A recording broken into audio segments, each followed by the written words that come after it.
Alright, welcome everybody to another week of our design discussion cast. We're still trying to come up with a catchy name.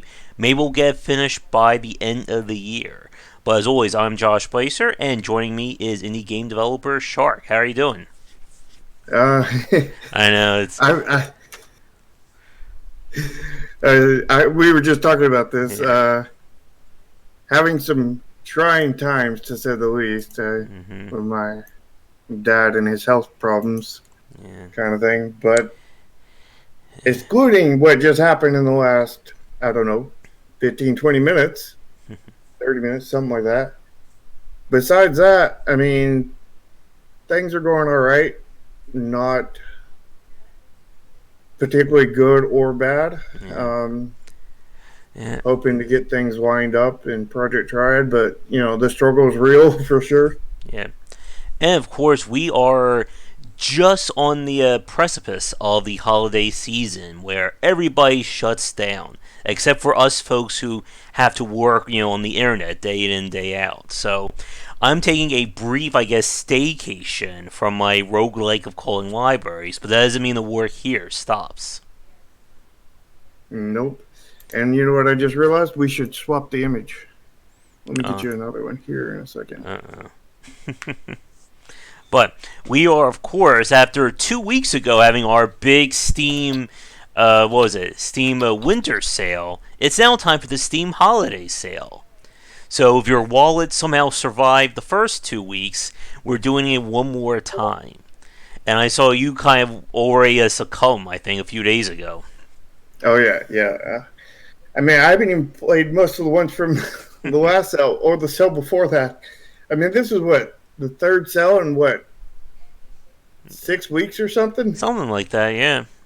and they were all crazy good cells too. It wasn't like I mean, there've been some cells that come and go, and it's been like just a like I might pick up one game kind of thing, but these have been like some like wow sales, and it's like whoa, hmm there's a lot of games I want to pick up there, Yeah, and then I pick up 5, 6, 7, 8, 9, 10, 15 of them.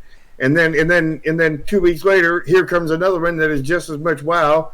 Pick mhm. up 9, 10, 16, 30 of them. Then, 2 weeks later, here comes another one. Pick up another 5, 10, 16 of them. It's like, geez. Mhm. Yeah. And oh, that sucks, Archie. Uh, Archie, you can always reduce the quality to like 480 or lower or something on that to get you to overcome your connection problems. mm. Yeah, and like for myself, I was like, okay, I'm not gonna buy any more games. Last time I was like, I spent like $50 on games. I saw like 50 games on my list. I'm like, I'm gonna take a break. 2 weeks later, I've already bought 4 games. I've added 10 more games on my wish list. So I'm failing. I think I'm failing this game here. Yeah. This just goes back into the topic we talked about earlier about even if you got rid of all the asset flips and all the low quality games, Mm-hmm. that would still not solve the issue. There's still way too many good games out there Mm-hmm. that we want to buy and purchase, but we don't have the money or time to buy and play all of them. And especially for somebody like me, who's I still have about 6 more videos I need to edit. And Shark gave me a new challenge about leaving Steam reviews, so that's another thing on my plate. On top of all the calls, and I have some point I may have to take a 96-hour walk to New York. That'll be a fun one. That'll be our next donation incentive. Watch Josh do Death Stranding in real life. Yeah, you might have to record that one, even without the donation goal. But that would be normal, Oh yeah. right? Mm-hmm. But speaking about Patreon incentives, for the people watching this live right now, I'll be making a separate video about this. But going forward, a new incentive will be that anyone who donates, even just $1, will get early access to any of the videos that go up, with exception to our design ones, which those are VIP first grabs there. I figured this would be another way of trying to add more incentives to the Patreon, and we still need to think about some really good things to do into 2020. Next week will be our end of the year cast, and who knows what we're going to be talking about then. I know Shark and I still haven't figured out what we're going to be discussing. Well, we're definitely going to be discussing our top 10-ish games. I mean, you're definitely going to have a top 10. Mm-hmm. I don't know if I'm going to be able to manage 10. That might be more like a top 4 or 5 kind of thing. Shark's top 10 of 2019 will include at least, I think, 5 games from 2018, I think. No. I think what I'm going to do is like the top 2018, will be like, numbers 1 through however many there are. Mm-hmm. And then the rest of the numbers will be filled up with the top games I experienced in 2008 and 19. I almost said 2018 there. Oh, yeah. And like for myself, there's just so many games. I'm still buying games from 2019, and we have what, 8 days? No, I'm sorry, 9 days away from 2020. So I don't know. Maybe that list will change again. I already changed at least 3 times after replaying the games on the stream last week. Mm-hmm. Basically, I took the petty route. Every time a game annoyed me while I was playing it on stream, I lowered its rating by like a 1 point.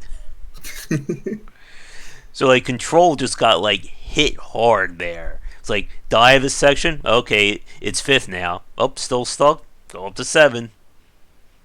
From your number 2 down to your 7th. Oh, it went down even further than that. Oh, did it? Mm-hmm. Is it even in top 10 anymore? No. It got bumped bad. And like I said, my award show is entirely rigged, so it's okay. So who paid you off to bump Control down? I don't know. We'll have to see when I start writing up the list. Oh, I still have to make Disney.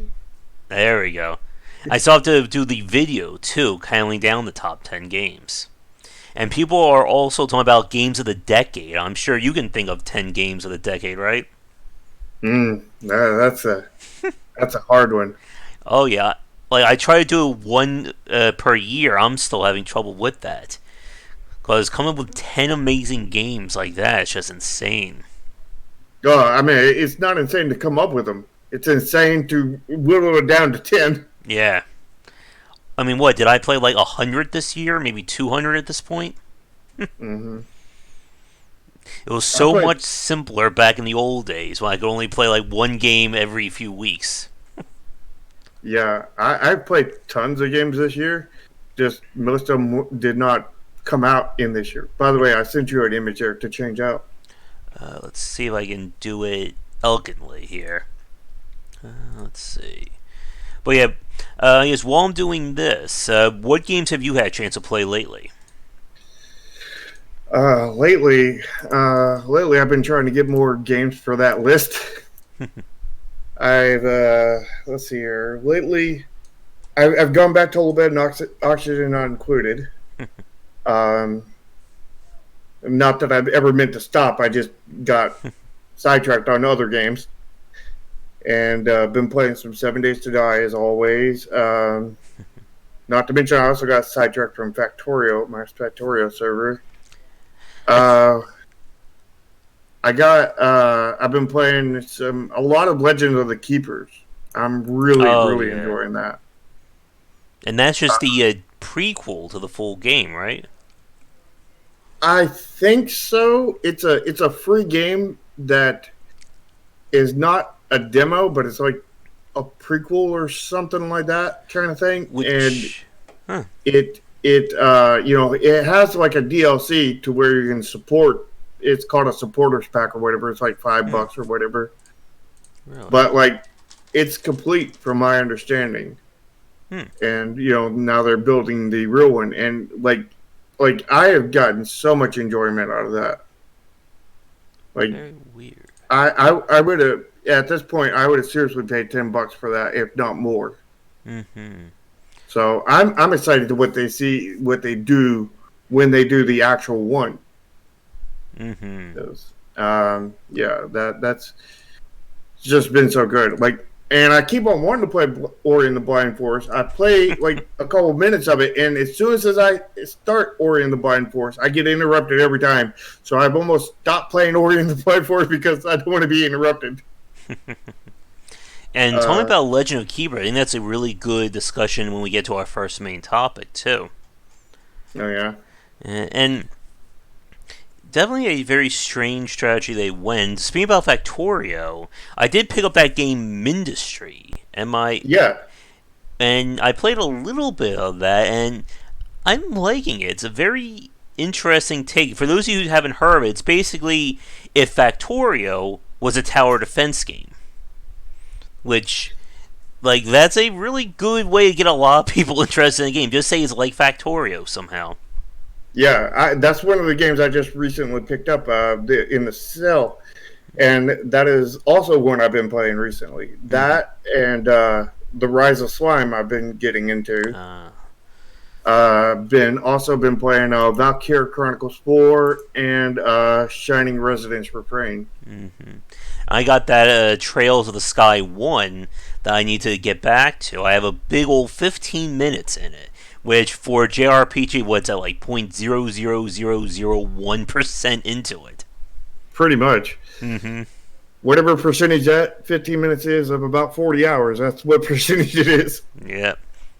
On top of everything else, I still have The Witcher 3 to get to, which, I'm so late to that game, I don't think it's even funny anymore. Everyone has played, beaten it, and probably played it again by now. Probably.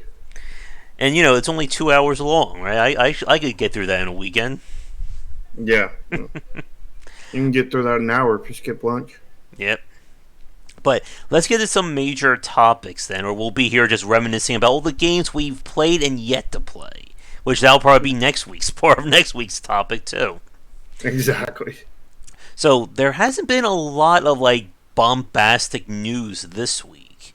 We were trying to find something to really like sink our teeth into, and Shark brought up a topic there.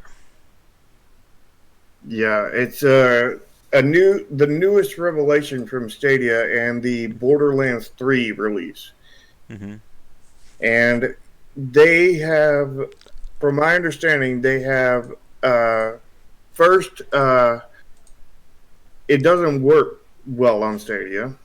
Good. Second, like a lot of the patches and everything they've done in the past aren't on Stadia. So they're going back to like, early release state kind of thing. That last one just seems very odd to me. Like, why would there be a patching issue? Yeah, I don't know. And from what I understand, is there's going to be a separate patching branch for Stadia, and Stadia is probably going to be, I don't know, somewhere between 2 months and 2 years behind the actual game on Steam, patch wise. Yeah, that just. Ugh. Like, that's just such a weird issue for a game. And if Borderlands has problems with that, that really raises a lot of questions for any kind of live service or, ongoing support kind of title. I think it's less of a problem with the game itself and more of a problem with Google and whatnot, and the whole kind of situation around behind it. Because I have a feeling if I were to hypothesize, if I can speak here, hypothesize the word. If I could do that, if I could speak that word and then do that thing, what I would guess would be that that everybody that's already locked into going on Stadia already can see kind of where Stadia is pretty much falling flat on his face and not going to do much. So at this point, they don't want to put any real money into games on Stadia, especially with the very likelihood that Stadia won't exist in a year. So in doing that, I think they are putting the bare minimum effort in there just to get their contractual obligations of what they have to do that they've signed with Stadia. I'm sure Stadia paid them a lot of money for them to get on there, and I think they're just pulling the bare minimum that it takes to fulfill that contract, because they are pretty positive they're not going to make any kind of real money. The work that they do is not going to be paid off, kind of thing. And with Borderlands, like in particular, like we were talking about this one over this past week, like that game just like, oh, it was just so weird how much that game like completely died in the news this year. Like everyone's talked about Borderlands this decade. I know a lot of people really enjoy the franchise, and then like this one just kind of came out, and then that's it. It just disappeared. I have a feeling that had a lot to do with Randy Pitchford's. Well, I can't even talk today. Randy Pitchford's comments on Twitter and whatnot, and all the hard drives and everything they find on him. All that stuff. I'm pretty sure that's the reason why, because Or expansion came out, damn. Yeah, and like, man, it's such a weird thing, like how so many outside factors can affect a game's release these days. Like, if you remember that paranautical game that was not easy to say, where the developer, cursed out Gabe Newell on Twitch or on Twitter. There's a game dev pro tip for everyone watching: don't curse out Gabe Newell on social media. I hadn't heard that one. Yeah, he the Paranautical Activity is a game that got banned off of Steam because the developer issued a death threat to Gabe Newell. Ooh. Which, as you are probably aware of, that's a very smart business tactic to do. Oh yeah. I mean, like, it's the best tactic. Just the best tactic. Yeah. And speaking to Algoro's point about games from Epic Store going away, we're starting to see the first trickles of those Epic exclusive games coming to Steam. Hades, of course, officially went to Steam's early access, I think this past week. Ashen, that was like kind of the Dark Souls-like kind of game, went there as well. Let's see. Phoenix Point's coming next year. I'm sure Rebel Galaxy Outlaw will be coming at some point. Extremely extreme. Yeah. And we're going to finally start to see kind of like, did the Epic Game Store really affect these games? Because, of course, everyone's been, as Alora was saying right there, like everyone's been kind of like chomping at the bit to say, oh, the Epic Game Store, ruined these games, or it saved those games, or anything like that. Yeah. And that's one of our topics we have planned on the list. We'll have to cover that at some point soon. After we know. Yep. Oh, and of course, the challenge of developing or keeping a live service game going as well. Yeah. And that changes the other little bit of news, and then we'll get to our first main topic. It was announced that the Rainbow Six Siege core team is moving away from the game. And while there'll still be people doing development on it, the people who kind of ran things aren't going to be on the project anymore. And that is usually kind of the first signs that a live service game is slowly but surely on the way out. I would probably faster than slow, but kind of like what happened with Heroes of the Storm. I don't know about the details on that one. Like, they started shifting people away, then they stopped promising new content, and then the game just, flatlined. Well, yeah, as soon as you stop providing content is a second when that thing pretty much flatlines. And with Rainbow Six Siege in particular, I mean, that and For Honor both had not so good first launches, and they seem to have bounced back in a big way. They're not my games, unfortunately. Again, we tried playing Rainbow Six Siege on stream, and when I got killed by somebody sniping, the top corner of my head's model out of a hole they made in the wall, I'm like, yeah, this game is not for me. I guess it's good-ish. It's decent. Don't they have a really bad financial model in there?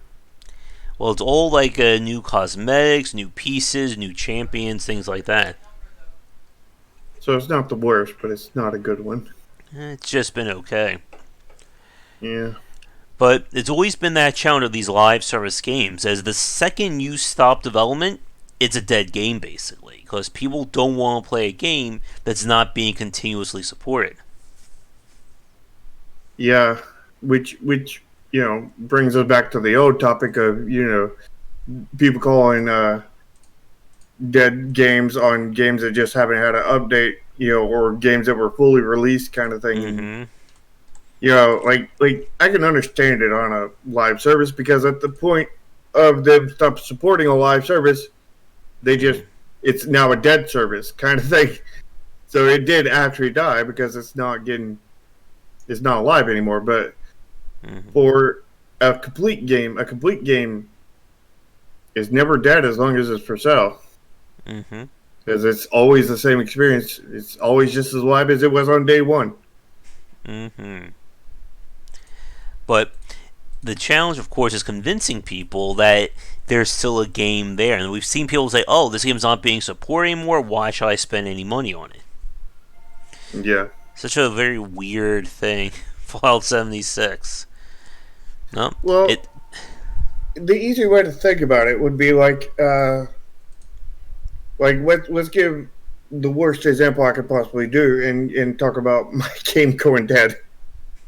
You know, you know, being a card game that we're working on, and if we just stop putting out cards, I mean, eventually all the free players would get all the cards Mm-hmm. if they didn't quit before then, and all the paying players would already have all the cards and nothing else to buy, no way to get improve their strategies, no new strategies unless they can find out some kind of combination with cards they already Mm-hmm. have, kind of thing. So at that point, it's the stopping of being able to do anything new, and at that point, it's the same old. And if they've already experienced the same old for Mm-hmm. enough time that they're bored of it, why should they continue after Yeah. that kind of thing? And that's the reason why you get kind of mass quitting Mm-hmm. when you stop supporting it, kind of thing. Yeah. And when we talk about any kind of multiplayer based game, when the meta stabilizes and there's nothing to break that up, then everyone knows exactly how the game's going to play. And most likely there will be some kind of overpowered or broken strategy there. Yeah, like I know Magic the Gathering has had meta that I have not liked for a long while, to where Mm-hmm. white, especially white and blue, just pretty much automatically wins because they have they're control decks, but they control you from ever being able to play any cards, meaning no matter what you play, you can't win because you can't play your cards. And again, like if you remember with Hearthstone, when during like its first like 6 to 12 months, had that whole Miracle Rogue problem. That was like the de facto best strategy for winning. So of course everyone played that, and if they didn't play that, they played the exact counterplay to that, and Mm-hmm. it just got boring like that. When during my very brief time as a competitive Gwent player, I remember when Weather Monsters was the overpowered strategy in that one, and then that turned I think into Nilfgaard's Spies, and I don't even know what they're at now, which was another question I was going to bring up. Like, has anyone even heard from Gwent these days? I haven't followed it, so I haven't heard I either way. I got a news bit from CD Projekt saying that there is a second expansion, either out or coming really soon. But yeah, that game has changed so much. Like, in terms of like avoiding a existing meta, I think they went the extreme route by just completely rebuilding their entire game. Hmm, Let's see. that's interesting. Yeah, there is a new expansion, 70 new cards. Only 70. new scenarios, new card backs, new fancy stuff. Now on sale for $25. Hmm. So it's still going, but a lot of people were really hoping Gwen. Like, there's a topic there. I would like to rant more about Gwen, but I haven't played enough lately to do it. But like Gwen was like really trying to be positioned as the alternative to Hearthstone and Magic, and then they just change all the rules around. Yeah. But Well, I might have to play it so I can join you in that rant. mm-hmm. But with that said, let's get to our first major topic then, and that is talking about making a good game demo, or whether or not even demos should still be allowed or still be viable. And the reason why we brought this up is, as we said earlier, we are knee deep in the holiday sale craziness that's going on. All the major places are running them. I have Planescape Torment for $3, like eyeing me on GOG, and this is a time where a lot of people are going to be buying and looking at a lot more games. But the problem, as we all know, is that looking at a store page for a game doesn't necessarily tell you how that game is going to play. And the death of demos that have happened over this decade has been a very interesting thing to follow. Again, for us older people, we remember the days of stuff like, the PlayStation demo discs. PC Gamer used to give like free demos on their every weekly or monthly magazine.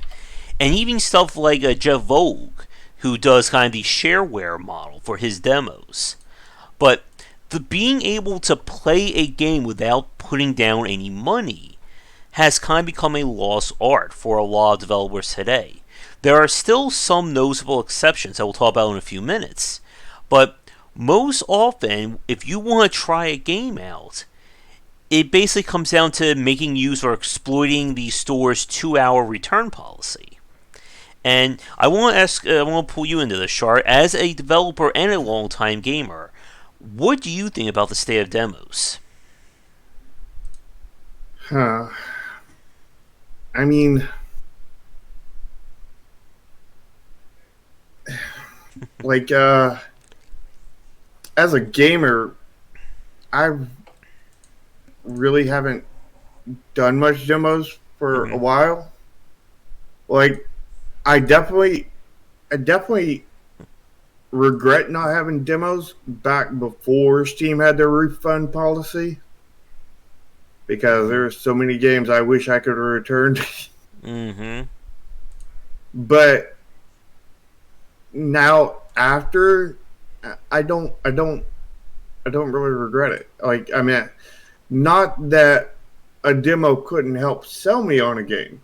I Mm-hmm. just, as a gamer, I don't really regret it. But I'm not your normal gamer, so that information is very grain of salt kind of thing. So like, but from the developer side, like, I mean, a demo takes a lot of time to make. Mm-hmm. It's a lot of work. There's a lot of extra stuff you got to do into it. I think we already had the game finished and everything, and all we had to do was section out a part of it to make the demo, Mm-hmm. and or it was mostly complete, 99% or some. And even at that, even just copy and pasting, Yeah. moving from part and everything, cherry picking this and that, it still took us like I think it was something like 2 or 3 weeks to do it, and that was from basically a complete game state almost. Mm-hmm. You know, I don't know if it would be easier if you're earlier into the development. I mean, if you were something a lot of people do is they just issue out a demo as the like alpha 1 or alpha 2 or whatever, a certain alpha they release at. But that's a bad idea on many levels because it's just you release it and it's not a fully polished experience. It's not something that will really sell the consumer on buying it, because it's not up to final level of quality. Yep. So, and I've seen many games just burn because of that, despite how good they were, when they released, just because the demo, that their Alpha 1 or whatever, wasn't to the quality that their end product was. Yep. And so go ahead. You really have to do a demo kind of at a real like quality demo towards the end of the development, towards when the game is finished. Which means that you can't exactly get it out there and get people, talking about it for like a year or two before you even get the game out, because again, it's not going to be up to the final quality unless you do your development in a certain way to where you specifically go with the aim of making a demo, and you specifically polish everything really, really heavy from the very beginning, and you just get those specific levels that or specific parts that you're going to show off in your demo. You specifically just polish and go to final stages on that, which could possibly be detrimental to you as you continue development down the road. But I mean, that is a way to get a good demo out there earlier. But again, what if you come up with new polish or whatever along the way, or something changes as well? Like, let's say you add a brand new system where you decide to completely rebalance your game, and you still have your old demo that is not even relevant to what's in your title right now. Exactly. Because as you were saying there, people are going to look at, or they used to look at the demo first. Why should I even give your game the time of day if I hated your demo? And so much about what goes into making a good demo is, in a sense, almost like counterintuitive to making a good game, because the demo is essentially, the slice or the vertical slice of your title. So you can't do something that's like slow or kind of like a slow burn in a game demo, because people are going to want to play a 5-hour long demo. At that point, they might as well just play a real game. Yeah, exactly. And the other side of things, that's all reasons not to make a demo. I mean, the reason to make a demo is if you do it right and everything, and you get a good demo out there, from the time that demo's out there, you put it out there for free, you get over that wall of whatever price tag your game is, and they play your game, they get hooked, and then they're like, okay, I'm going to buy this the day it comes out, kind of thing. Or it's already out and I'm going to buy this right now. Or it's already out and I'm going to wish list it and buy it at a sell that I think it's compatible with me. Yep. And again, that's been the very simple to describe reason for demos for the last 30 plus years. And again, like for us on the older side, back in the days of the 90s and early 2000s, demos were really the only way we were able to see what a game was going to be like. This was long before the time of YouTube and getting press copies for games. If you wanted to see how this game is going to play a year to a year and a half from now, you're going to get it from a demo CD. Yep. And the thing is back then we were a lot more forgiving because, there wasn't very many games out there. Yep. There wasn't all this competition. You played a game and you're like, oh, this is still in the works. It's still going to get more to it, kind of thing. It was like the almost like the precursor to, I don't know, early access kind of thing. Yep. Because you knew that this was not what the final game was going to be like. The final game was going to be better than what this is and more complete than what this is. But this was not, a representative of final product, and that was like stamped on the demo disc kind of thing. Oh yeah, plenty of times. Yeah, where now like people see a demo and they expect it to be a representative of what it is. You can't put that, if you put that stamp on there, it still ain't going to do you no good, kind of thing. It'd be just like it wasn't there because that's the way the gaming marketplace works now, sadly. And the thing about a demo is it's a double-edged sword. If you do it wrong, then you can sink your game by doing that extra work. If you do it right, you could potentially help your game, but you won't necessarily help your game because it could help your game by a little, could help your game by a lot, could help your game not at all. Mm-hmm. So it's either die on the sword or roll a dice kind of thing with the demo. So from a developer side, demos are really kind of scary kind of thing. Mm-hmm. Yep. And there's even people who will review demos, which is one of my favorite things. Oh, God. There's a shark's aneurysm for the day. Yes. And it is a lot of work, as we've said, because you can't just, cut, like, we're going to take, the 25th to 35% chunk of our game, cut that out, and that's our game demo. It still has to be designed. It's essentially like you're making a miniature game or a miniature version of your own game that you have to make it appealing, interesting, and still have to do kind of like the basics of game design with it. It has to be properly paced. You need to have onboarding. And as you said, for a lot of developers, that is a lot of work, and it's work that may not be beneficial in the end. Because I think we can all agree that in many cases, having no demo is better than having a horrible demo. Yeah, absolutely. And here's the thing: I'm going to talk about my past experience here with, the word of the day, Chromasia. When we made the Chromasia demo, we didn't do it right. That's for sure.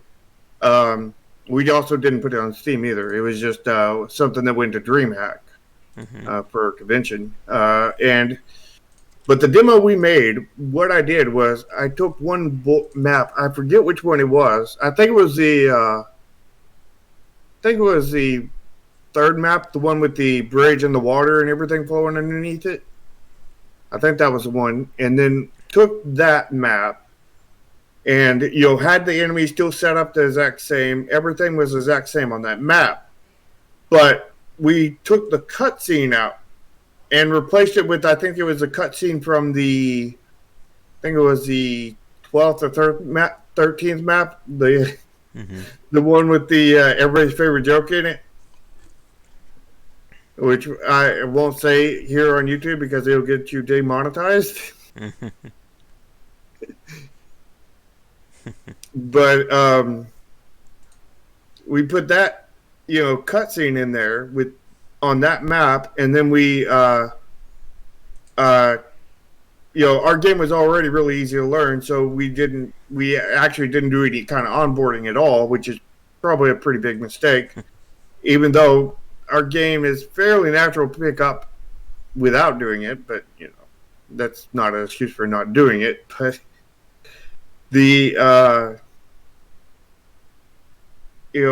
it was,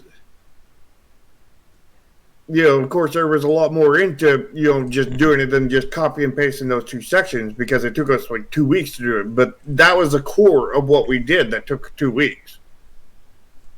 And it was just a one map on a completely separate thing. So, I mean, if you could hack it, all you wanted, and you still couldn't unlock the entire game because it was just a completely separate entity. It didn't have all the stuff from the rest of the game. I think I might have adjusted the levels, and we set it up to have like a set crew already. And I don't actually know how bad that demo was per se, because as far as I know, only one person played it. So, but they really enjoyed it. So, but I'm pretty sure it was definitely not a good demo. It's probably not a bad demo, but yeah. Yeah, Tomo would be somebody good to ask about demos too. Yeah. And with a lot of the demos that we've seen, or one of the things that we really have seen in terms of changing the market for it, has been a lot of developers just really relying on the 2-hour return window as being their quote unquote demo for their games, much like how we're seeing developers rely on remote couch co-op to be, it's a stand-in for having to develop online play or online multiplayer. And this, I think, brings up a very interesting question. I want to ask you, I want to ask everybody watching this as well. Do you think the refund policy is a good substitute for developing a demo? Depends on how you define substitute. I guess as instead of you developing the demo, you just rely on the Steam or the store refund policy. I mean, from a developer side, besides, it saves you a lot of work. It does all these things. It saves you from killing your own game, kind of thing. Mm-hmm. And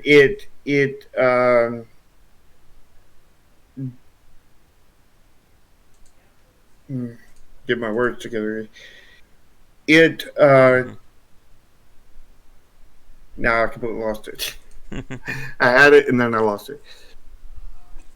But then from the consumer side, I mean, like, from me personally on the consumer side, I've downloaded some demos of a couple of games. I haven't played them. Mm-hmm. I've played the games that I bought, kind of thing, and only a few of them because I bought many of them, and I haven't been playing the demos, mainly because I'm trying to play the ones I already bought, so that if I do need to return them, I can figure that out before the 2 weeks is over, kind of thing. Mm-hmm. So I almost value the return policy over a demo as a consumer. But again, I'm not your average consumer, so yeah. And the thing is the 2-hour window is a good and bad thing at the same time. I think there's a better way to do it. But this better way, it requires human intervention kind of thing. And, that's something Steam doesn't really do. Mm-hmm. But I think every game should have, like, their own window. Like 2 hours is way too short for a game like No Man's Sky. Because, I mean, it took people 5 hours to get into it to find out that, hey, something's not right here. Yeah. And at the same time, games that are only an hour or too long, 2 hours is way too long for those. Mm-hmm. Kind of thing. And the only way you could really deal with that kind of thing is have actual human intervention playing those games and seeing how long of a demo those things need. Mm-hmm. But as it is right now with the 2 hours, I mean, that's like pushing developers. I mean, it's not like, a concrete wall, but it's pushing developers to make a game that is no shorter than 2 hours and 1 minute. Mm-hmm.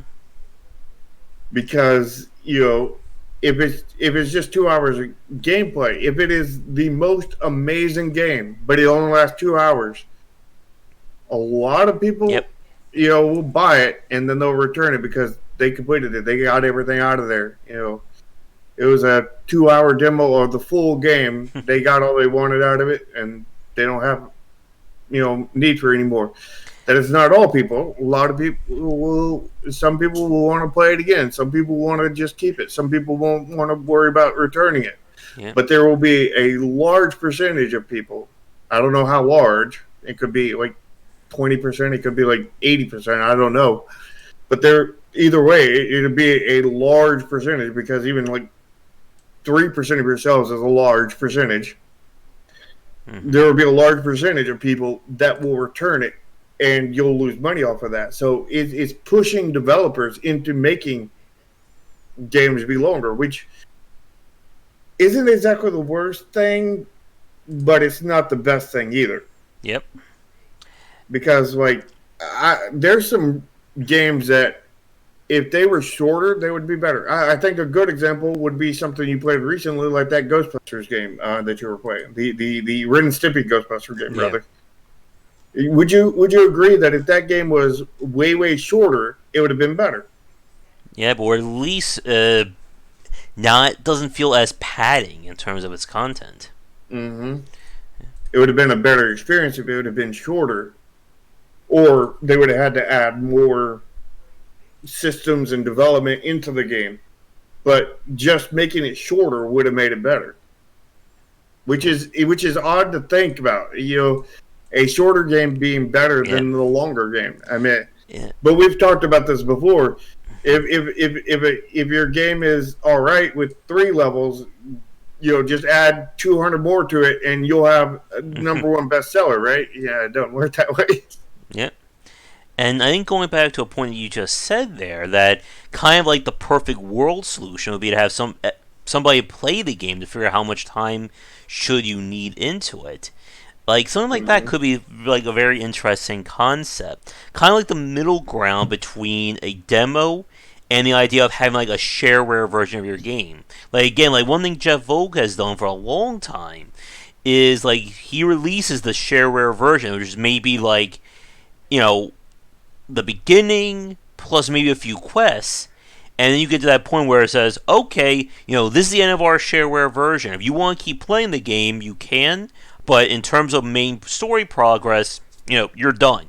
Unless you want to spend the money. And something like that could work in a sense of when you load up a game, when you hit that demo breakpoint, maybe the game pops up something saying, okay, you've reached the end of our trial. If you'd like to keep playing or go back to the beginning, you can. But otherwise, you either have to buy the game or you're done, kind of thing. But the problem, of course, is very obvious. How much work would it take to do that for every single game on Steam or any store? Yeah, it would be a lot. And the thing is I've told you this, I've told many people this, and I guess I'm going to tell everybody now. For a very long time, well, not for an extremely long time, but like the last, I don't know, 3 or 4 years, maybe, I've had this, dream of mine that may and never get accomplished. But if I can, I would like to make my own platform along the lines of Steam. Started out slow with just our games and then slowly build it up. But once we get to the point of getting big, I kind of want. I'm going to have everything under. Oh, geez, no. I'm going to have every game under manual kind of human interaction, and I have a really good tactic to do that, which I won't go into. But the in story is I want to have those people kind of like when they do their reviews and everything of the game, and going over the content and everything, they're going to leave kind of a comment to how long they think the demo should be. And basically, they set it for like 2 hours, 10 hours, 10 minutes, whatever it is. And, also a rough length of the game kind of thing. And we'll probably have like a few check marks. It'll probably just be like, like 5 different selections or so. This is a shorter than 2 hour game. This is a 5 hour game. This is a 10 hour game. This is a 20 hour game. This is a 40 hour game. This is a 100 hour game, whatever. And, the demo should be 10 minutes, 2 hours, 5 hours, etc. Yeah. And they just check the boxes kind of thing. And of course, we're going to have multiple people doing it. So, it's not just going to be the opinion of one person going in there. We're going to have like several people coming in there to get that evaluated thing. But yeah, it would be a system like that to where there's no real, basically, and I wouldn't even set it up as demos kind of thing or a refund policy. It is just, you hit this button, you download this game. Yeah. And you play it to that time period, and then it gets shut down unless you buy it. So it's like a self demo kind of thing. It's like an auto demo Yeah. kind of system. And that's kind of what I was just describing there. And Mm-hmm. as you said, like, I don't think a one size fits all approach really works, because you brought up the example of course, the 2 hours or less games, but you also just said the other example I was going to go to, the super long games. Again, can you actually play a game like Stellaris or Europa Universalis 4 and learn it, understand it, and be able to get a fair assessment of it in a 2 hour period? I don't think so. Yeah, it's it's a real difficult thing that you have to have human intervention to be able to do. And of course, the greatest issue with human intervention is when you only have one person giving it, Yeah. because then it's 100% biased. Yeah. You And need many sources to kind of do the same thing. here's an example that I'm kind of struggling with right now. I picked up that Rebel Galaxy Outlaws off of Epic Games this past week, and it is of the. I did not know they turned into a space sim, as the first one was more of an ARPG. So that completely threw me for a loop. And my problem is, I don't play space sim games. I don't have any, preconceived notions or understanding of that genre. So it's going to take me a lot longer than 2 hours to figure out or not if I'm going to enjoy that game. Again, if it's a platformer, a roguelike, anything like that, I can figure that out within about 20 to 30 minutes. That's not a problem for me. But for a space sim, a lot of the time I'm going to spend playing it is going to be just literally trying to figure out what the hell is this game about. And again, all in the back of my mind, I'm just thinking that 2 hour window is closing every second that I spend, trying to figure out, okay, how do I even fly my ship in a three-dimensional space? And Yeah, it, that's another point to why the system I'm talking about would be better, mm-hmm, is because you're always worried about, in the back of your mind, am I going to 2 hour mark? mm-hmm, Am I going to be able to return this kind of thing? And you don't ever know when Steam or whatever platform is going to be like, nope, because they do accept past 2 hours, but it's on approval kind of thing, yep, where it's just automatic under 2 hours. So it's like you're always hanging that over your head. But if you had like the system that just automatically just cut off the spigot the second you hit that time, mm-hmm, you don't have to worry about it. yeah. And I think that would be much better on the consumer side. And I think another point that I wanted to bring up is the kind of the preconception of a demo versus just buying the game and having a 2 hour trial. I think that kind of puts it differently in the player's mindset when they're looking at the game. Like when you're Mm-hmm. playing a demo, you know that this chunk of content is yours forever. Is it the whole game? No. But I know that I can sit there and just fully, dissect this entire amount of content at my leisure. It kind of goes back to a topic that I've talked about before in terms of the difference of having a popular mod for a game versus integrating that element into the game itself, and how it gives it that different connotation when you do that. Yeah,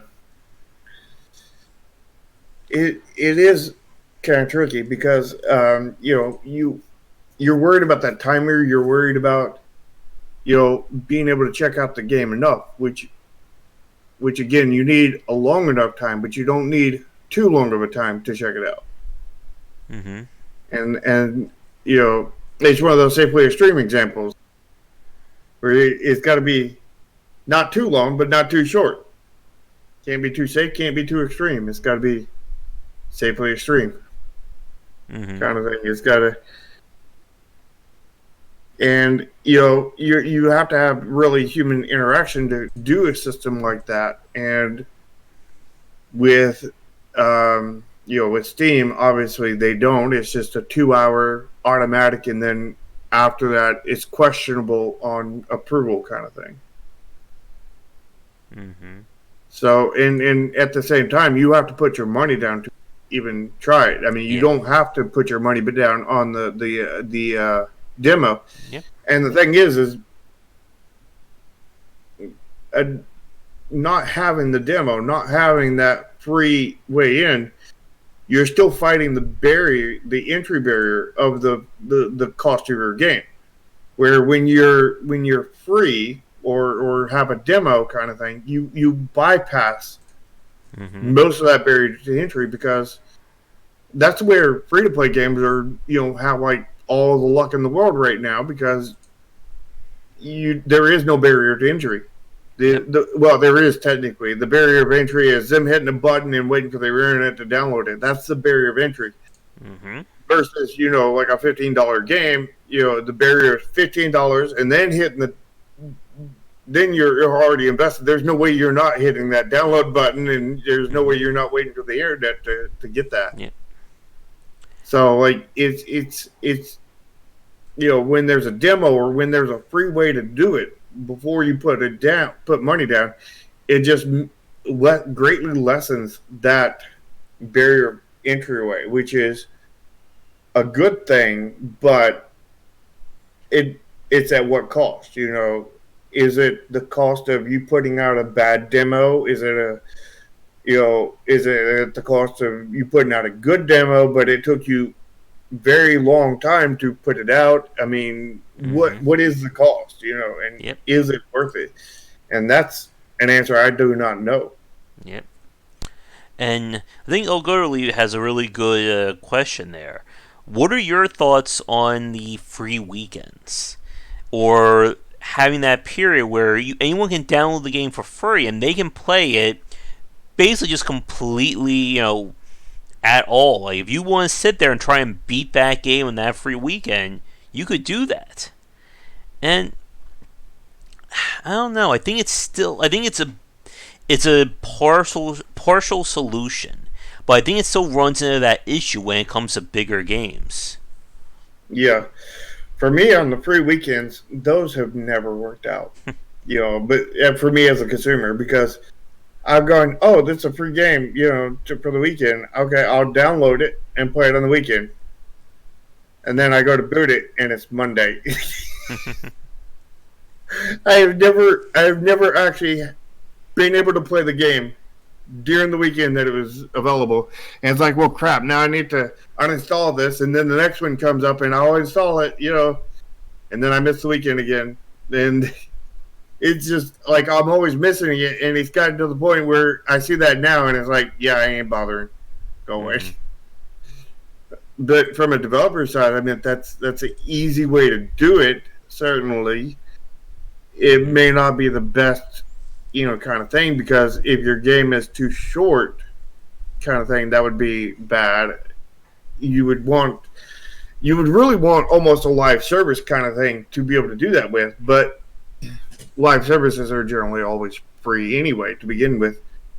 Mm-hmm. I mean, there are certainly some online games that are very, very heavily online, like Rocket League, and that one that you were playing a while back, where you're playing as, I don't know, dwarves or something, and you're mining out those caverns, getting stuff. Mm-hmm. You know what I'm talking about? Was that Regions of Ruin game? I don't know. Or the Deep Rock Galactic game? Yeah, that's the one. Yeah. I mean, there's games like that are definitely, you know, um, paid games that are definitely more formulated like a live service but not actually free. That kind of thing would work for if the people would be available after they downloaded your game for that particular weekend, which I never am. But those games, I could see that being a more legit kind of service, thing. But Mm-hmm. that's the only ones I can ever see it being any kind of good for. And again, that would still like get a no from me because I would download the game and have it installed and not play it until after the weekend's over. And it's like, oh, why can't it be during the week? When I'm not busy? Mm-hmm. But I have one, I guess, final question then, and then we'll move on to our next topic. I'll throw over to you. And I want to Mhm. ask, like, what do you think are examples of really good demos for games? And to make it more challenging, let's try and keep it to this decade. So again, like the heyday of demos was like mid to late '90s and the early thousands. And I think I'll start this one because I think I have a few off the top of my head. I would Mhm. say the demos both for Resident Evil 2 and Resident Evil 7 were really good. And one of the reasons why they were so good was that they were designed kind of as standalone experiences, much in the same way as PT was. And of course, PT is probably its own topic for another day. But like with something like the Resident Evil 7 demo, for instance, they actually brought up, they kind of made its own self-contained scenario, and they even had like the crazy idea to add updates to the demo up until the game's launch. And it still is a different experience compared to playing the full game of RE7. Yeah, I don't think I have any good examples from this decade because I don't think I've really played very many demos from this decade. I mean, Mm-hmm. like the only thing that remotely comes to mind in this decade would be Legend of Keepers, which Yeah. technically isn't a demo; it's a full prequel kind of thing. Which is basically adopting Morpheus' strategy, where he's not releasing a demo but a full game. It might be a smaller game, but a full Mm-hmm. game nonetheless, and then build up a fan base to release your next one. And Doki Doki did the same thing. Mm-hmm. There's a few games that have done similar to that, where it's releasing a full, but a Like lesser game kind of thing, it's but almost still like really a fun. more involved like proof of concept in a weird way. Well, it's like a fully polished Yeah. proof of concept kind of thing, Yeah. or just one, or just the main gameplay loop kind of thing, like fully polished Mm-hmm. main gameplay loop, excluding rest of the other systems that go with it, kind of thing. Yeah, I remember somebody else did like I think it was Spore from last decade that their demo, which is literally releasing their creature editor for free, and you could play around and mess around with that one. Hmm. Wait, Gordo said Point Click Adventure is a short game that works as a demo. It's a prequel to the game, but it came out a year after the game. Hmm. Yeah, actually, that's another really good question. Do you think that demos were like? Do you think like a demo post release is too late for it to matter? Uh, I have no idea. I was going to do it myself, but I don't actually know if it was kind of too late. I mean, I I know that the amount of sales that you've gotten up to that point would definitely be a factor to if that would be too Mm-hmm. late or not. Because I mean, if your sales are doing really badly, then a demo might be the thing that the doctor ordered. At the same time, is if your game is really successful now, a demo might make it more successful or might not change anything, might lower sales. I don't know, but Mm-hmm. it's really tricky kind of there, and I don't know the answer. Um, and to Brian's thing about a vertical slice, that's more what a normal demo is, kind of Yeah. thing. And going back to Resident Evil as like, another really weird oh, I can't believe I forgot the word coincidence. There we go. They just updated the Resident Evil 2 demo just to announce that Nemesis is in there to promote Resident Evil 3. So they're probably going to do a demo for RE3 at some point as well. Very And well may likely. yeah. And to Olgora's point, that's another really interesting case. What was the game that I played? Oh no. Oh, I remember. Etrian Odyssey for the 3DS also did just that. That the demo was basically like the first two floors of the game. the tutorial and everything that goes along with it. And then when you finish that demo, when you buy the full game, you can just literally take that save file, put it in the new game, and then you basically skip the entire introduction. Yeah, but that's basically the same exact thing as the 2 hour refund policy, just without the 2 hour refund. Mm-hmm. Actually, at that point, then you got a 4 hour refund rate because you got the 2 hours in that before you move your save file over to the version you paid for, and then you have another 2 hours. Mm-hmm. And I mean, I don't know if that works well or not. It could work well, but at the same time, it could absolutely backfire on you. I mean, it backfired on what was that one game I was really hyped about? Monster Sanctuary. Yeah, Monster Sanctuary. Like they put out that exact kind of thing, but they put out it long. It was like what, 4, 5, 6 hours, something like that that I put in it before I completed it.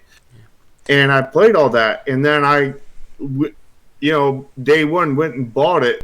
Pretty much the second it came out, and when I bought it, I was looking around, and there was very little new content. And what little content I did find was just another room that was, that I couldn't access before, but there was nothing in there besides like one item or something. And I had to trek all the way across the map to get there, and then I trekked across the map to get to another place. Again, just one room with one item in it. Then I trekked all the way across another one, and about that point, I was near the 2 hours. I was like, yep, refunding this. And I think that's one of the reasons why you can't really also say that early access counts as a demo as well. Because, if a game develops over early access, playing the game, for an hour in version, let's say 0.4, could be completely different playing a game at version, 0.75. Yeah, it might be, might be a fighting game in 0.4, and then by the time you get to 0.8, it'll be a space simulator. And then 1.0 will be a Souls-like. Yeah. Yep, and exactly, although it's also paid. Dead Rising 2 is also another really interesting case. I think ultimately a good demo is going to cost you time and money. Like, there's no way you're going to get around it. You can't make a demo on the cheap. Just as you can't, rush a Kickstarter or rush an Indiegogo campaign. And you can. You just won't be successful in it. Exactly. And it is hard because I think that demos still serve a place in the market, but you have to really think about it. And if you try and rush it, then in many cases, I think as we said, if you're going to rush a demo, just don't do the demo at all because you're going to hurt your game's perception rather than help it. Yep. And I think with that, that's all I really have to say on the topic. Do you have any final thoughts before we move on to weird games? Well, demos is really a kind of hot button topic kind of thing, and there's no answer that we have at the moment. No real, conclusive answer. Should you do a demo or not? It's question marks. You would have to take this info and figure out what's best for you. Know that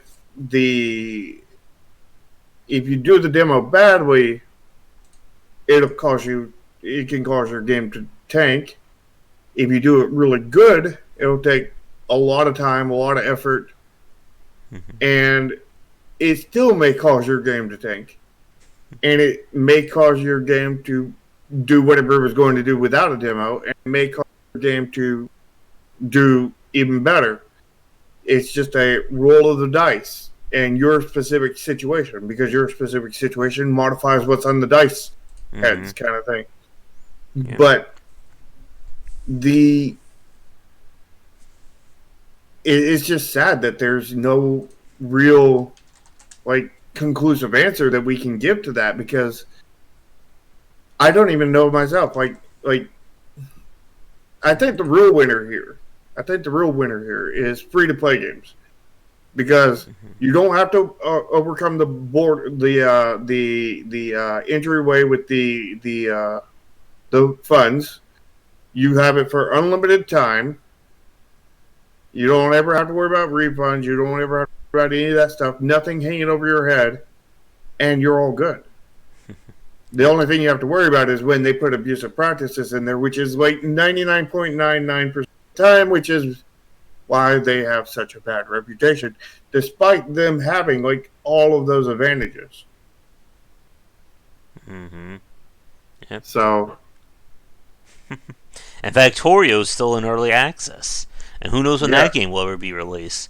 Uh, that Faith game that you were telling me about, I really like that one. And technically, the demo is just all 3 chapters of the game, and then when it comes out, there'll be like the more fancier edition of it.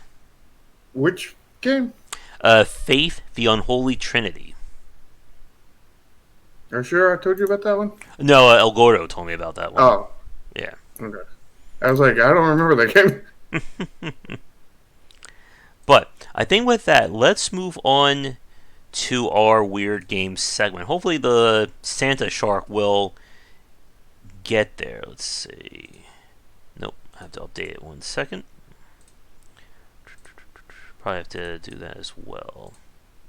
Yeah, YouTube has definitely become almost like a demo equivalent too, and that's more problems with with YouTubers not covering your game when you need them to cover your game, Mm-hmm. and There we go. that is definitely something that has tanked my last game. I mean, that was just one aspect of it, Mm-hmm. and And a we lot of them didn't want to play the game or show it off because the art lack. So your lack of art can cause nobody to put videos out on a YouTube, which can cause nobody to have their essential demos of nowadays, which can cause your game to tank. Mm-hmm. And we have to talk about YouTubers at some point. That's another topic. Yeah, it's like 2 or 3 other topics on there. So what is this? Gala Collider. It is a turn-based strategy CCG. Hmm. Gala Galaxy, free starters. So there's starter decks. Space exploration expendable card game. Jeez. And this actually is a very good precursor to our next topic too.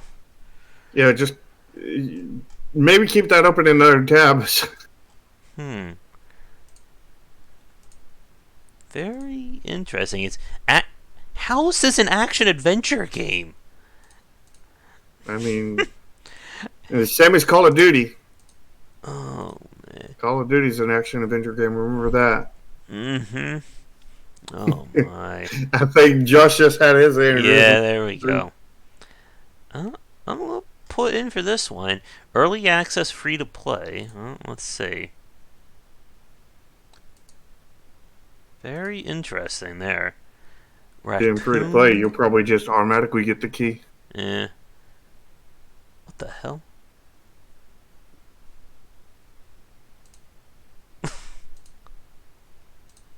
Okay. The raccoon is the exact same model in just about every screenshot. And how is this an adventure game? It even says platformer right here. Why is that not in the genre? Because it's only a platformer by name, not by Let's see. Eternal tags. Multiplayer war game. What the hell? Asian riddles. What? Yeah, I was kind of afraid to click on that one. History Racers 2? What the hell? Are you ready? What the hell is this? I have no idea. It's true racist. Was the where was the first one? This is what I want to know. The Land of Crows. Snowball FPS. Did you see that one? Mm-hmm. Oh, 3 to 4 hours of entertainment with over 7,000 lines of text. Oh yeah. In 3 to 4 hours, too.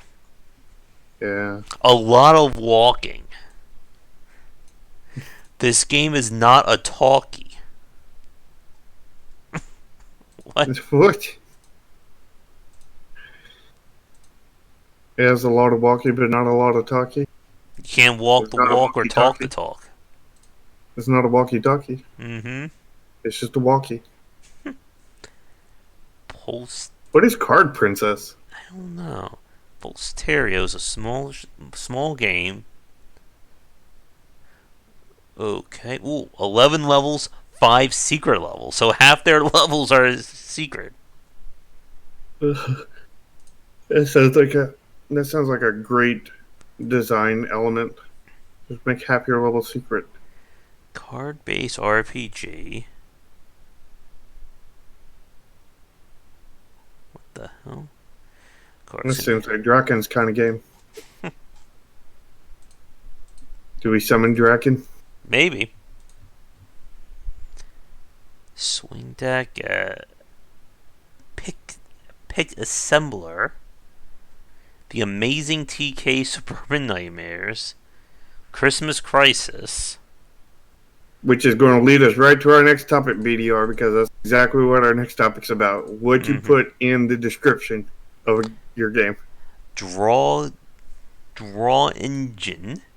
Dungeons of Ink and Paper. Sure, it's full of procedural generated game. Hand-drawn graphics.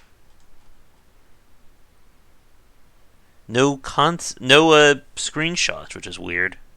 Just the trailer. You got the second one being procedural generation. That's kind of a good sign right there. Mm-hmm. The Real Man Summer Championship 2019 Snowman Sledge full of beer. Whew. And that's just the DLC. Yeah, there's been games we've seen on here that, you know, for like when it's talking about features, it's like it has sound effects. Mm-hmm. You can move your character. This looks There's like seriously been stuff like that. Hidden object game. Looks like something from Arfix Mundi, but it is not them. But this is weird. It features a lot of the same UI conventions as an Arfix Mundi game. Probably heavily inspired by him. 5BN. Yeah, like this looks very close to them, almost like that VVVVV game. I mean, that is weird. Like, because again, like they don't have claim to this style, but like this looks very close to it. Kind of like the Cuphead scenario. Yeah. Try again the game. Physical pulse. Oh, that art. Minimalistic graphics. They got better graphics in their Discord page. I mean, their Discord page in their page than they do in their game, because they have those high res scissors, but inside the game I see the low res black scissors. It's like Jamestown Courier Frog MD. What? Oh, he had to be MD. This final. What? He grew up in Jamestown. No relation. No, James grew up in Jamestown. What the hell? How do you be both a courier and a doctor? And a doctor. I don't know. Guess we have to play the game to find out. Again, I love when the screenshots are just literally the character in the same exact position with no change. Look at that. Yeah. El Gordo brings up a good point that I should file a claim on those on that game about those scissors. Mm-hmm. Because I'm the one who developed the rock paper scissors game. So Mm-hmm. scissors belong to me, right? Yeah, and Carhead, as BD was saying, definitely went through a lot of changes. They went all in after they got picked up by Microsoft. Igor hmm escape from Bishop. What? Drag your feet. Dimensional dialogues. Oh, good, an escape room. Ooh, extreme sound. Wait, it's a solitaire game? What the hell? It has extreme sound. I'm afraid to click on this good doctor one. That's throwing me some warning signs. Question is, do you think would you rather do you think which one do you think sounds better? Them saying that the game's got extreme sound, or them saying that the game has sound effects? I think extreme sound because everyone likes the term extreme. Okay. And this is a VR game. Okay. What they should have done though is instead of extreme sound, done safely extreme sound. And this looks like they're just like really copying that hardcore Henry. Hmm. Creature card idol. Eiler meets TCG. Oh, good. So what does that mean? You gotta wait like 10 minutes before you can put your next card? I guess so. Solitaire Call of Honor. Monster Capture King. Oh, I was not expecting that. Beautiful black and white graphics. Mm. I don't know if I'd call those beautiful. Does that look RPG Maker? No. I mean, the gameplay kind of does, but the art does not. The art looks like a 15-year-old or something making an RPG Maker game with the original art. The hell is this? I'm not sure what this gameplay is.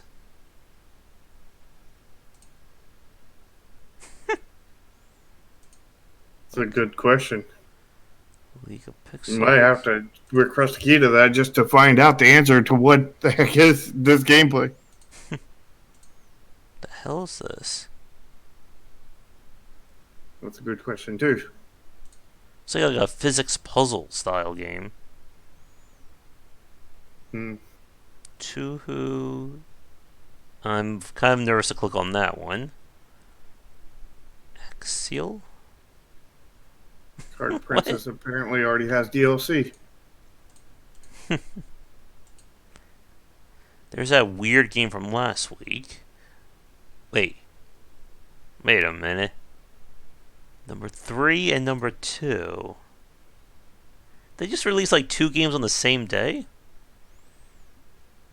Is it an asset flip? Go back and look at it. I'm afraid Because that to. does seem like a asset flipper strategy.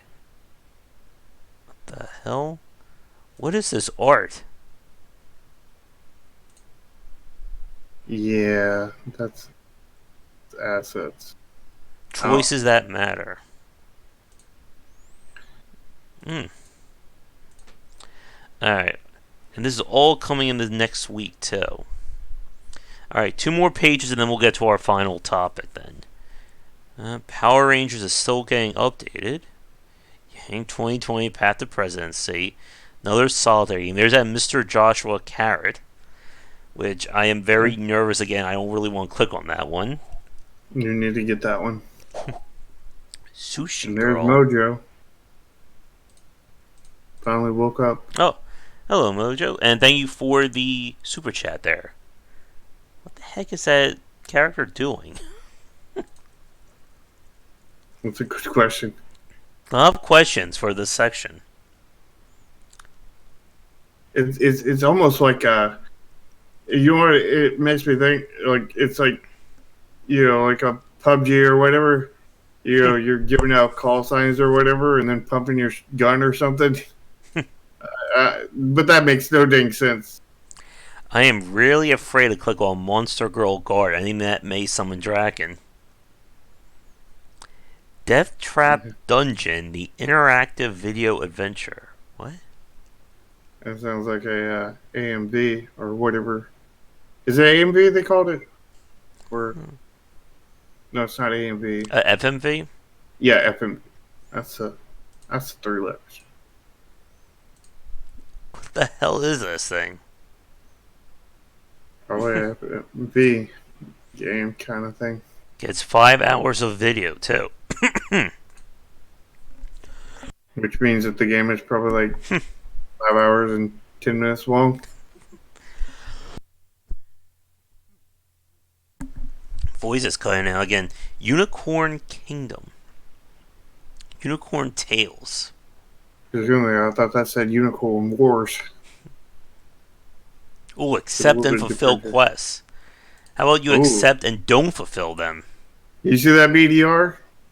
Yeah, second, feature there. You can accept and fulfill quests. Mm-hmm.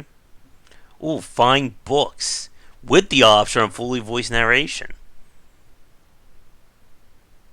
Learn more about the fateful day that will be changed forever.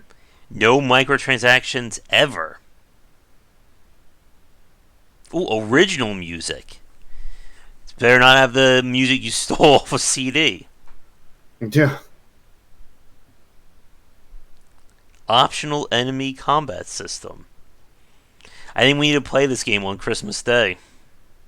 Can all learn about unicorns. It'll be a gift to everybody, that's for sure. Wow. Alrighty then, that is a game there. Maybe it's a game. Maybe not though. Or drug trip. Craft the World. I think I've heard of that one. Hippo Boar Rancher. Who has an LLC BDR? What the hell? Besides me. It's a farming game, apparently. That's an interesting looking one.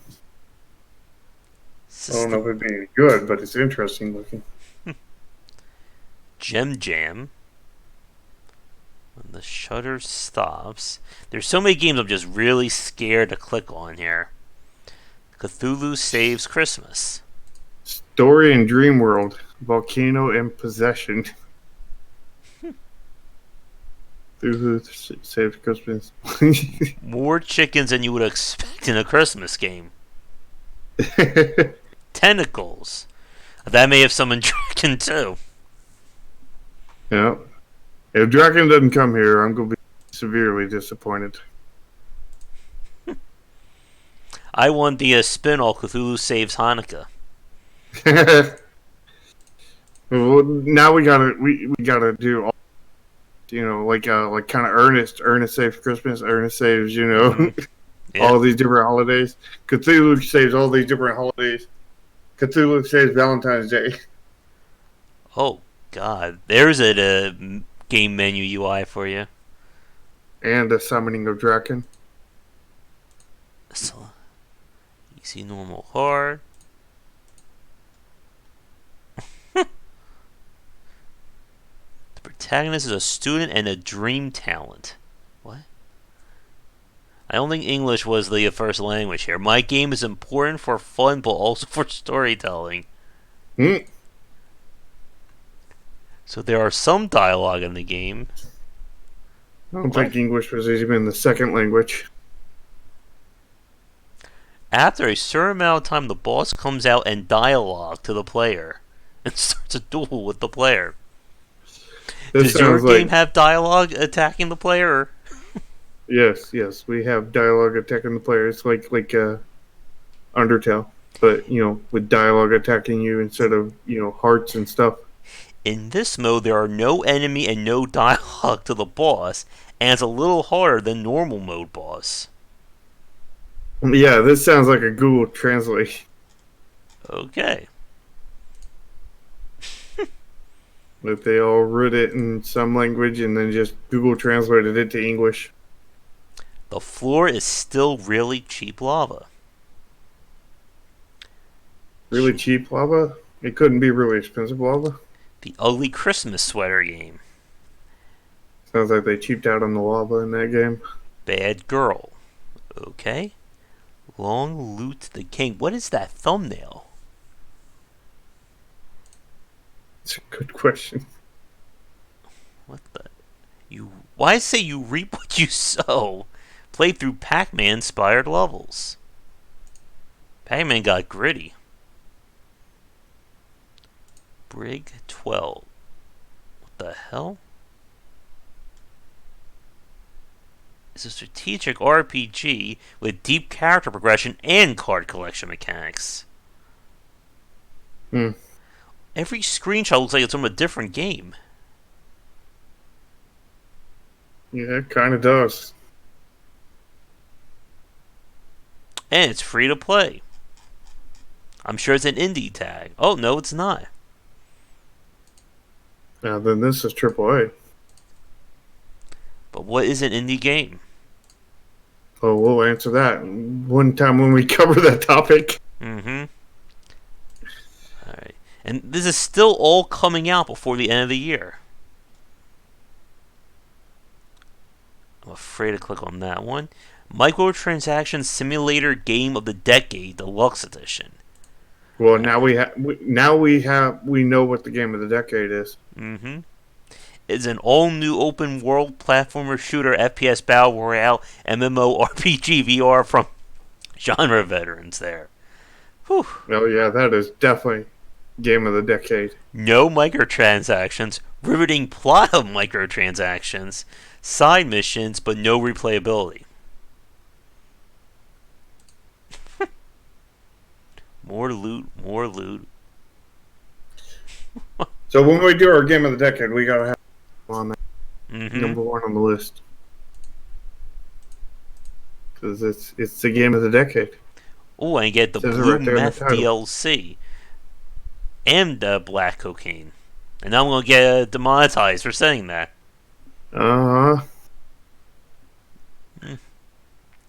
Power Stealers. 90s running gun. I like that the character and story descriptions are longer than the main features. Graphics kind of look low quality to me. I didn't see him too much. Hmm. It don't look low quality to me. It looks pretty good to me, but It's just I'm the not. character models. The characters definitely do not stand out against backgrounds. That's for sure. Godsend. What? Live checkpoint. They probably had a Cops. situation similar to mine about the artwork's good on its own, but together it's not. Yeah. Cops And that's kissing like the each fourth other. page after you said there would only be 2 more pages. Yeah, I thought that, there'll only be a few games. So apparently there's 40 games coming out in the next 7 days.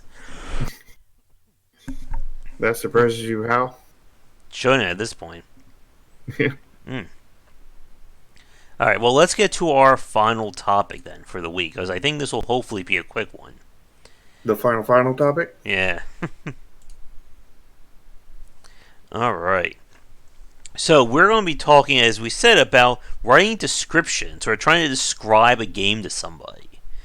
And this one I think will be somewhat quick because it's kind of a very weird topic to discuss. As we just saw with all those games we just looked at, a lot of people have some very interesting ways of describing their game. So, I'm going to throw it over to you, Shark, since you are a developer and you had to actually do this. What do you think about trying to describe your game to somebody?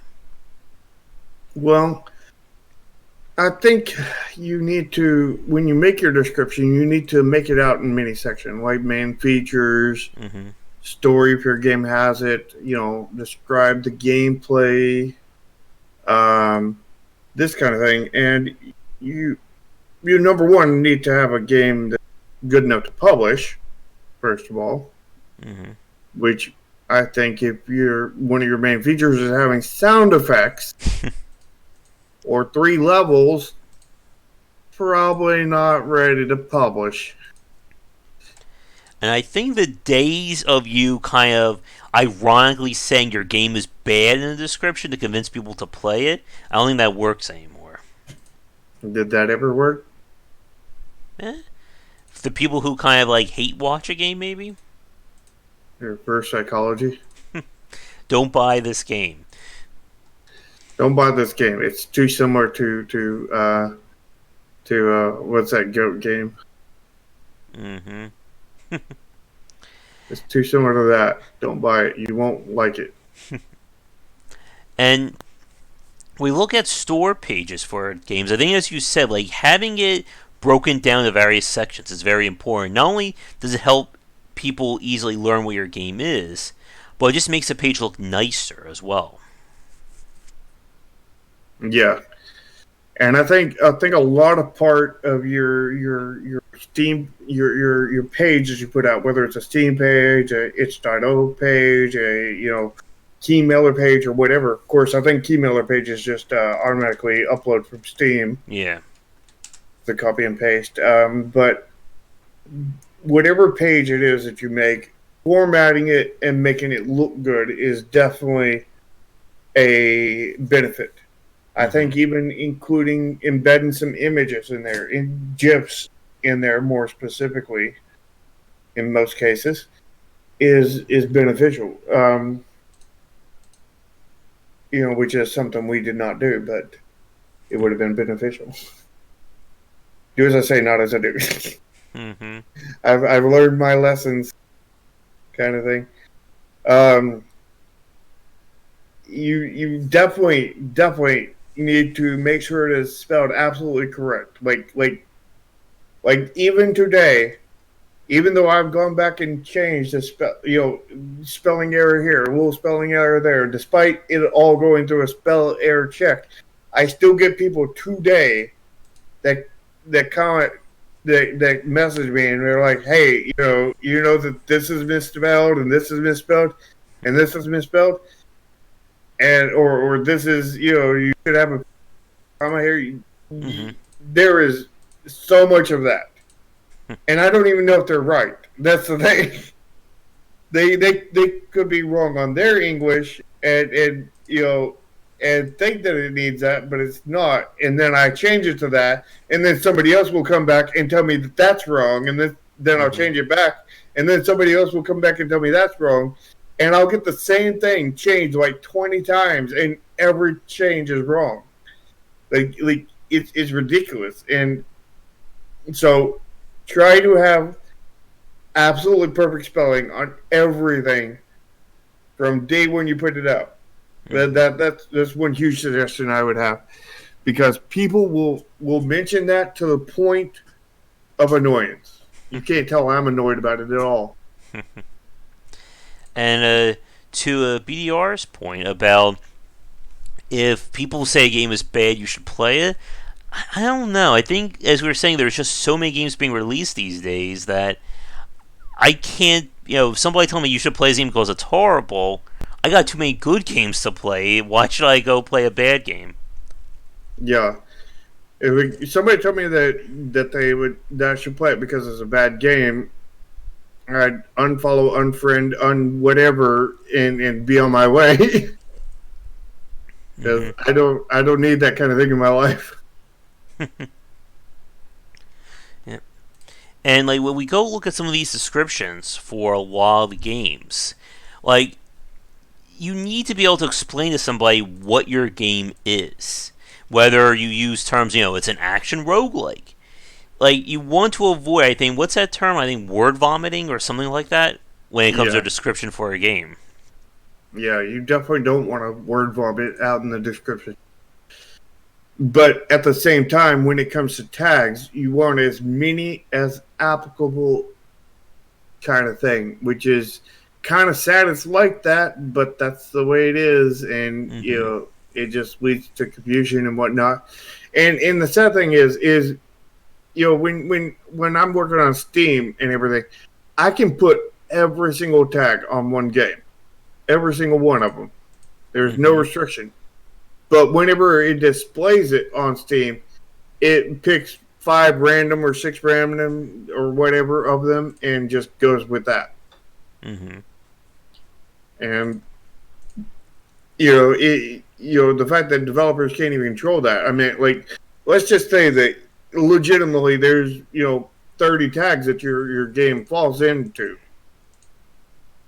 The fact that you can't put the most important 5 or 6 or however many, choose which one of the most important 5 or 6, and put that to be the ones that show up on the main page is just sad. Just sad. And again, a clean layout, properly spelled, with like when you say major features, don't tell us about the snow is white. Don't tell us that there's sound effects. Don't tell us anything like that. Tell us that there is a shop system that randomly generates and allows unlimited kinds of weapons or characters or whatever. Tell us that you have like 200 different endings that are based off of choices you made in the story. Tell us there's graphical changes that change based on how you play the game. Tell us that the more times you say no, the more corrupted your character becomes, and will affect the gameplay. Tell us stuff that actually meaty things that actually matters. Of course, you have to have those kind of meaty things in your game, and I think a lot of these games that have like sound effects on their major features don't have any actual major features, kind of thing.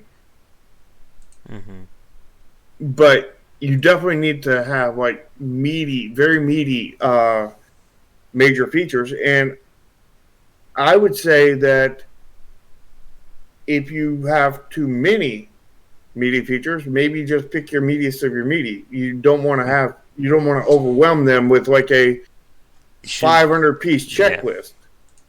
It's a first-person shooter with deck building that's also a real-time strategy game, that's also a persistent open-world game, and that will feature 80 hours of post-release content that comes in DLC, and keep on going there. That's another thing, is you want to make it very clear to your players what kind of game it is.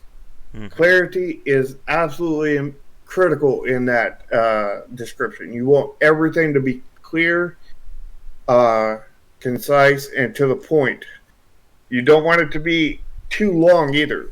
And by too long, I mean there's always more room to put stuff, but like make sure that you don't brag about how many words are in your game. Or your game doesn't have any sound.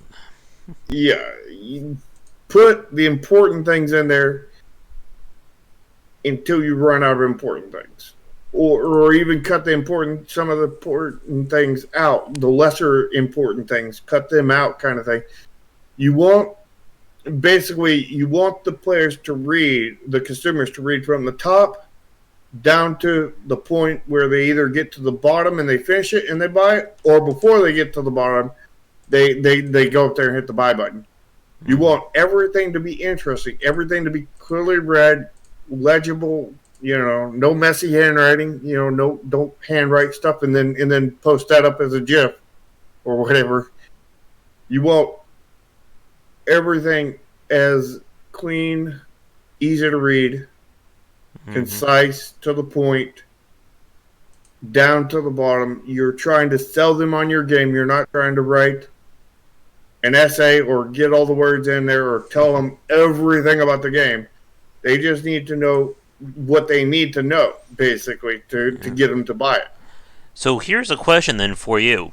Like, how would you describe something like, obviously, like something like Chromasia or a tactical strategy game that there's not a lot that you can really, I guess, show the player through a screenshot. Like, if you try to show someone a screenshot of the Skea game, all they're going to see is, looks like Ogre Battle or just like all the other games out there.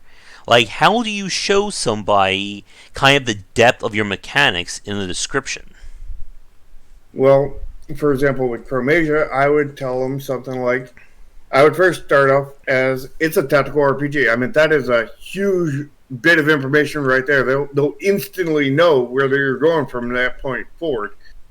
And then I would start telling them, we've simplified the system where normal, RPGs have move, attack, defense, and items, where we just have and defend and everything. And we don't have items in their game, but we do have defend, move, and attack, and special attack and whatnot.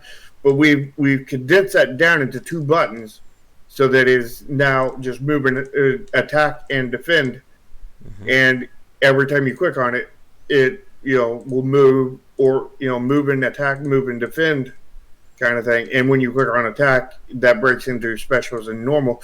But I would explain it in so much less words that I trimmed down over months and months and months, to where I get that whole point across in maybe 1 sentence, kind of thing. But I would tell them about that feature, kind of thing, and I would tell them about other features that make it different, original, like the RPS mini game kind of thing. I would tell them about that. I would tell them about the recruiting system. I would tell them about all my major features, basically, in as short and to the point as I can. And getting to like BDR's point from earlier about characters like speaking in slang or doing stuff like that, do you think kind of like a lore heavy description works or hurts a game? I honestly don't know. I would definitely save a lot of that for the bottom. I mean, you might want to put maybe a paragraph towards the top, but I would not put a lot of it at the top. I would put, in the top part, I would put very little up there, have all your gameplay stuff and everything. And then maybe at the bottom, when, people have either already chosen to buy it or they're still reading, they want to know everything. Only to those to get to that point would then read all this extra lore and everything you put at the bottom, kind of thing. I think that would be the best way to do it. I mean, you probably wouldn't want to completely omit the lore from the first part. You would just want to keep it very brief. Yeah. Like, we've seen some descriptions where developers will like just post like a short novel on their description page of their lore. I did not do anything like that at all. But I think, like, in terms of, I think one of the advantages I think developers have these days, that with so many games being released, you can keep things very concise. Like, if I'm building a management sim, I could say it's just like Prison Architect, or it's a roguelite, like whatever you want to say. That does help, but it's also important, again, to do research on the genre that you're developing and see what other people have said and used. One thing is, as I would avoid naming other people's games, because the thing about when you name other people's games, anybody who's played them, it's like, oh yeah, I like that, I'll go and buy it. But to everybody else who hasn't played that game, they have no idea what the heck you're talking about. They have not a single clue, and you're just losing them at that point. You're just shoving those cells right out the door, kind of thing. Like, and another point is people who played that game and hate it. You're just shoving those right out the door. So, like, when you put somebody else's name in the game, you're confusing people who don't know about it. You're getting everybody who doesn't like it or thought it was mad to think the same about your game before they even played it, and you're getting whatever percentage of those people that played that game that come and look at your game to potentially buy it.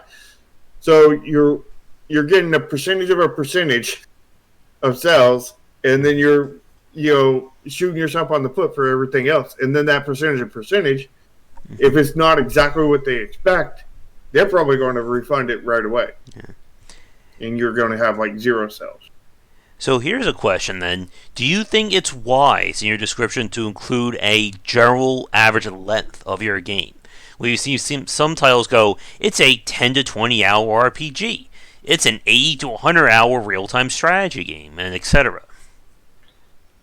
I don't actually know, but I did it on Chromasia, and I don't think it's a bad thing necessarily, but you don't need to definitely stick on the point. I think if you're going to do it, you definitely need to keep it brief. But I don't know if keeping it brief is bad or not. But I know like definitely sticking on is bad. Mm-hmm. Don't just harp on the fact that this is 80 hours of gameplay. You'll and go into a whole paragraph or two on that kind of thing. Like I've seen some games do that. I can't remember exactly what line I used, but I said there's like 20 games of main story and 50 hours of post, total story and total gameplay, and you better bring your popcorn. Mm-hmm. I said something like that in mine, and that's all I wrote, kind of thing on that part. Mm-hmm. And I think going back to your point about mentioning like the unique descriptors of your game, or unique mechanics, I would also throw my point into that as well. That if your game features any unique systems to it, put that in the description. Like we saw with Disco Elysium, that what was it? The World is Your Weapon game would be another example. Slay the Spire, you name it. If there is something that is 100% unique to your game, you gotta mention that. Because, I mean, that is marketing right there. Yeah. And you've got to make sure when you write this stuff down, you need to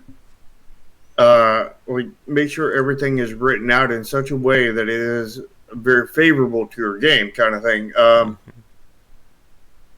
Because like for Disco Elysium, you don't put in there in the main features, choices that matter. Because I mean, there's many games that say choices that matter, and they don't actually matter, kind of thing. And you want to be more specific with that case of scenario. Like, I mean, I consider, Disco Elysium saying that something like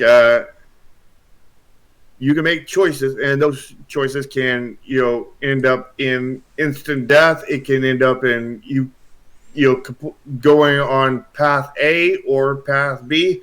It could, nearly kill you, but you barely survive. But there's all these choices, and you're going to be making them every 10 seconds, kind of thing. And that is like the core loop of our game, kind of thing. I mean, like, they would probably have to do something along that lines rather than just something simple as choices that matter, because there's so many things out there that say that their choices don't matter. Yep. And I was just thinking of one other point that I think I just lost too. Let me see. We talked about making sure the mechanics are unique. Don't go too heavy. I just had and I lost it. I guess anything more on your end, Shark, that you want to bring up about descriptions? Let me pull up something real quick. I want to pull up my store page and see my old store page and see what I see on there. And I would say, like, at minimum, like, you should at least include some bare semblance of your plot. Again, as we said, you don't need a 3,000 word small essay on your game, but it's nice to know exactly, what this game is. Am I playing, like a pirate, as BR said? Am I, exploring space? Am I fighting mutants, etc.? Yeah. Something you should definitely include in there is some basic stuff that does not come in every game, like controller support, remappable key bindings, accessibility options for those who are colorblind, and don't like missing limbs and stuff like that. While that stuff is basic, and I would generally, say that anything basic you don't need to put in there, those things, while they're basic, not very many people put them in there. So they're basic, but they're not basic at the same time. They should be basic. They're basic stuff that should be in there. Mm-hmm. And you shouldn't have to tell everybody about that. But because there's not very many developers that actually put that kind of stuff in there, you do need to tell people about it. Mm-hmm. Kind of thing. And that's almost sad because you shouldn't have to put that in there. You shouldn't need to put that in there. That should be part that you would leave out. But because it's not widely used for some reason, it is now because it's not widely used. I mean, there's so many games that have gamepad support that don't let you rebind the keys. Yep. There's so many games out there with keyboard controls that don't let you rebind the keys. Those are thankfully getting smaller. There's so many games that have like horrible control schemes, and you cannot do anything about it. Yep. And it is so off-putting, and so having that in your description, I think, goes a long way, kind of thing. Mm-hmm. And I would list that under key features. I would list that at the bottom of your key features, but I would have that in your key features. And if your game has any kind of multiplayer components to it, definitely put that in the features as well. Yeah, absolutely. Online, co-op, couch play, split screen, multi-screen. You don't want people. I think this will be my final point, at least for mine. Then we'll begin to wrap things up. Ultimately, somebody should walk away from the description of your game having a pretty good idea of what to expect if they buy it. If I buy your game thinking it's a city builder, for instance, and it turns out to be, I don't know, like one of those really low-budget 3D action RPGs, that's not good. Likewise, if you're going to be doing something with multiplayer, you need to describe what your multiplayer systems are. If it's as simple as, just, co-op play, okay. If you're going like for a full-on multiplayer game, with, 30-on-30 battles, persistent elements, things like that, the player needs to know that. Exactly. Essentially, what you need to do is give the player all the information they need to make an informed decision to buy your game. Because in the end, the whole point of your description is to get over that price point so they will buy your game. So you want to sell them on it.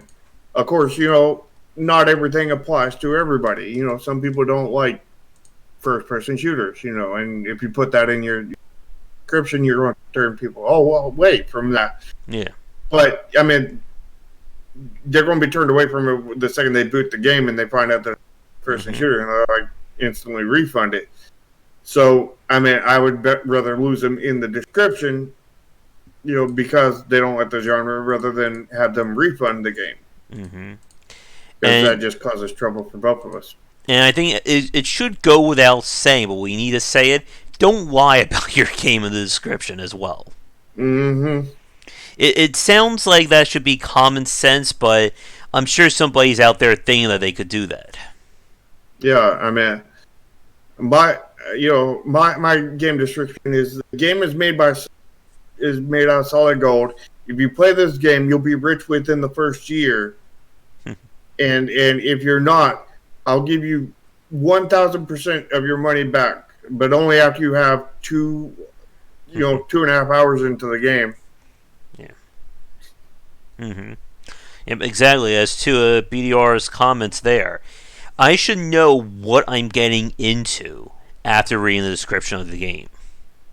At least at a basic level. Yep. And again, all your points, everything needs to be clear, concise, short, and to the point. You want your description to be as short as possible, but have the most information as possible. So you want all the information, none of the length. So you have to cut out all that stuff, but you also need to make it entertaining for people to read, because you know okay, here's the one I wrote earlier. Make sure you have plenty of stacks, because this is a colorful comic fantasy adventure that has 20 plus hours of breathtaking gameplay, 70 plus hours for the secret ending with a winky face. I didn't tell you. Yeah. I think that's a, kind of a good, kind of method of writing out a description, to where you're not just boring them with, here's the facts kind of thing. You give them something fun every once in a while kind of thing, a little wink and nod here and there. And I think that kind of really helps your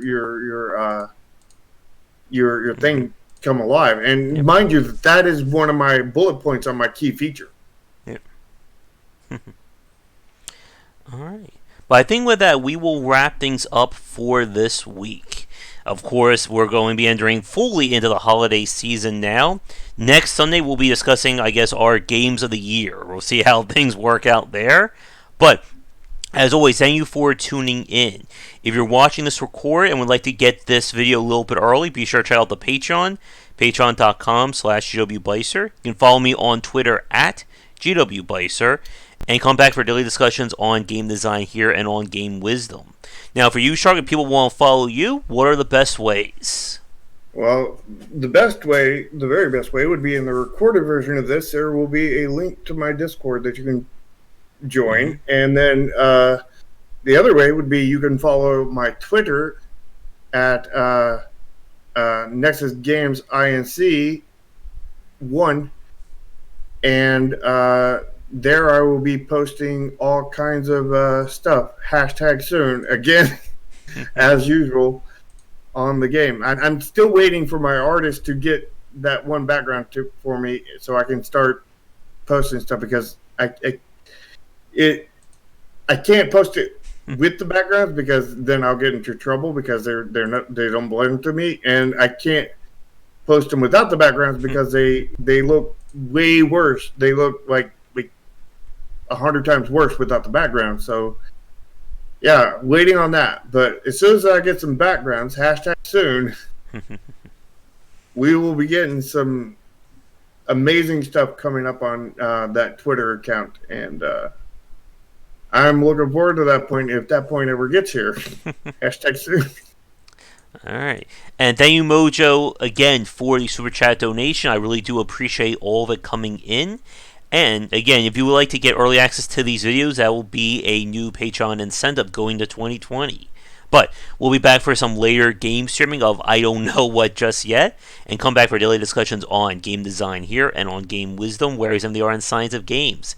Have a great night, everybody, and we will see you all next week for our end of the year coverage. Until then, take care.